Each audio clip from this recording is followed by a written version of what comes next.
کہ وہ کہتے وہ تھے جو کرتے نہیں تھے، اور کرتے وہ تھے جس کا حکم نہیں۔ عید میلاد النبی کیا حضور کا حکم ہے؟ السلام علیکم ناظرین، کیسے ہیں آپ لوگ؟ امید کرتا ہوں کہ آپ لوگ خیر و عافیت سے ہوں گے، خوش ہوں گے، تندرست ہوں گے۔ خوش آمدید ہے آپ کا میرے YouTube channel per Islam A T V Kashmir official. آج میں آپ دوستوں کی خدمت میں ڈاکٹر اسرار صاحب کا اور ایک ویڈیو لے کر حاضر ہوں۔ آج 2 ربیع الاول 1445 2023، کیونکہ ربیع الاول کا مبارک مہینہ چل رہا ہے، اور اس مبارک مہینے میں ہمارے آقا انعامدار حضرت محمد مصطفیٰ صلی اللہ علیہ وسلم اس دنیا میں تشریف لے آئے ہیں۔ لیکن بہت سارے لوگوں کے من میں یہ سوال ہوتے ہیں کہ آخر حضور صلی اللہ علیہ وسلم ربیع الاول کے کس تاریخ کو اس دنیا میں تشریف لے کے آئے ہیں؟ کیا وہ 9 ربیع الاول ہے، 10 ہے، 11 ہے یا 12 ہے؟ بہت سارے لوگ 12 ربیع الاول کو عید میلاد النبی کے طور پر مناتے ہیں۔ کیا وہ عید میلاد النبی منانا جائز ہے یا نہیں؟ یا پھر 12 ربیع الاول حضور صلی اللہ علیہ وسلم کا وفات کا دن ہے؟ ڈاکٹر اسرار صاحب کے اس ویڈیو سے ہمیں یہ پتہ چل جائے گا کہ حضور صلی اللہ علیہ وسلم اس دنیا میں کس دن تشریف لے آئے ہیں اور کس دن اس دنیا سے وفات پا چکے ہیں۔ اس کے علاوہ اور بھی بہت کچھ جاننے کو ملے گا۔ آپ دوستوں سے یہ گزارش ہے کہ ویڈیو کو اینڈ تک ضرور دیکھ لینا، کیونکہ ہماری نالج میں بہت کچھ اضافہ ہونے والا ہے۔ ویڈیو کو جلدی سے ہم شروع کرتے ہیں، چلیے دوستو۔ آپ کو معلوم ہے کہ ماہ ربیع الاول کا آغاز ہو چکا ہے، دوسری تاریخ ختم ہوئی اور آج ہم تیسری شب میں اس وقت یہاں بیٹھے ہیں۔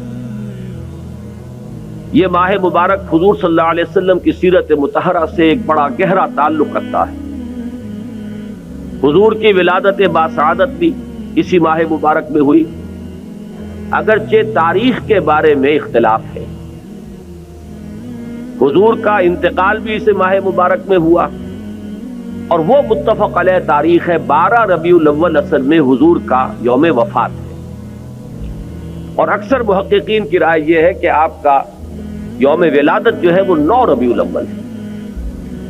یہی وجہ ہے کہ مجھے یاد ہے کہ ہمارے بچپن میں اس دن کو جو لوگ کچھ تھوڑا بہت مناتے بھی تھے تو 12 وفات کے نام سے در حقیقت یہ نام یاد کیا جاتا تھا۔ حضور صلی اللہ علیہ وسلم کی وفات کا دن ہے، کچھ کھانا پکا کر کچھ غریبوں کو مساکین کو کھلانا، یہ در حقیقت چیز تھی کہ جو اب ہوتے ہوتے اس نے بہت ہی ایک دوسری صورت اختیار کر لی ہے۔ اب یہ ایک جشن بن گیا ہے اور ایک عید کا سا سما، بلکہ واقعہ یہ ہے کہ جو اصل 2 عیدیں ہیں وہ کہیں پیچھے چلی گئی ہیں، اور یہ جو 2 عیدیں ہم نے ایجاد کی ہیں، ایک عید میلاد النبی اور ایک عید استقلال، اگر ہم جائزہ لیں تو شاید یہ 2 جو ہے یہ زیادہ فور گراؤنڈ میں آ چکی ہیں۔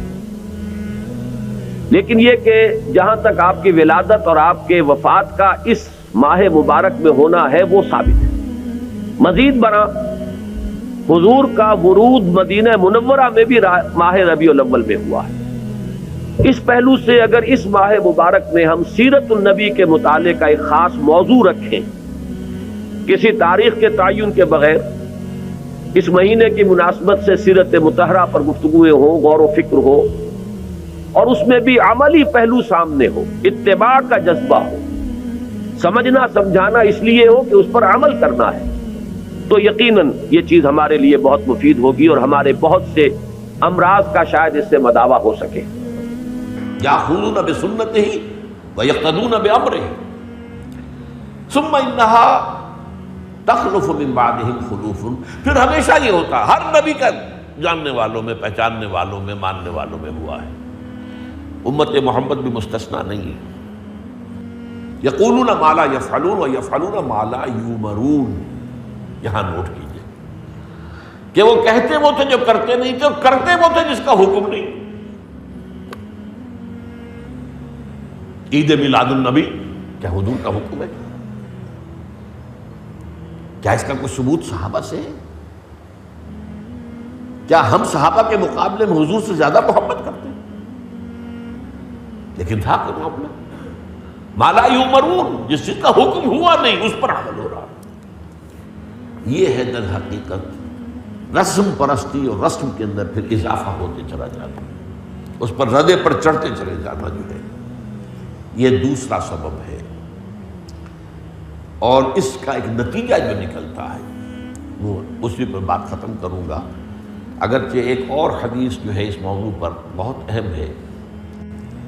نتیجہ کیا نکلتا ہے؟ جہاں بدعت آئے گی سنت رخصت ہو جائے گی. اب نماز جنازہ پر کی وہ اہمیت نہیں ہوگی، نہ نماز جنازہ یاد کرنی ہے، نہ دعا یاد کرنی ہے، کچھ پتہ نہیں، جا کے کھڑے ہو گئے ہیں، وضو بھی ہے کہ نہیں ہے، لیکن قرآن خوانی میں تو جانا ہی جانا. یہ کیوں ہوتا ہے؟ ورنہ یہ کہ نماز کی اہمیت ہوتی، نماز جنازہ کی.